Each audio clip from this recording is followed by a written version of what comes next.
Hello, আজকে হচ্ছে মাসির বাড়ি যাওয়ার পরের দিন মানে বৃহস্পতিবার। তো আজকে ছিল একটা আন্টির বাড়িতে নিমন্ত্রণ আমাদের সবার। তো আমরা সবাই মিলে চলে যাচ্ছিলাম, আর বাড়ির সামনেই দেখতে পাচ্ছ অনেকগুলো ডগ ছিল। তো ফাইনালি আমরা বাড়িতে পৌঁছে গেছি, আর দেখতেই পাচ্ছ এটা হচ্ছে আমার আন্টির কিউট একটা বেবি, মানে আমাদের বান্ধবীর মতনই। তো যাই হোক, এখানে দেখতে পাচ্ছ আমার দাদা, আমরা সবাই বসে রয়েছি। আর আমার বাড়ির সামনে কীর্তন হচ্ছে, আর আমি এখন ভয়েস রেকর্ডিং করছি।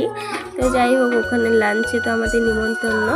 তো ওখানে ভাত, ডাল, মাছের মাথা দিয়ে পুঁই শাকের তরকারি, চাটনি, পাঁপড় ভাজা, চিকেন, মাছ, মিষ্টি, কোল্ড ড্রিঙ্কস সব কিছুই ছিল। আমি কিন্তু উল্টো পাল্টা করে বললাম। তো পরে কোল্ড ড্রিঙ্কস দিয়েছিল, তারপরে আবার চা বিস্কিট সন্ধ্যার টাইমে। আর এখন আমরা সন্ধ্যাবেলায় চলে গেছিলাম ছাদে। তো এখানে ছাদে বসে তো অনেক হাওয়া দিচ্ছিল।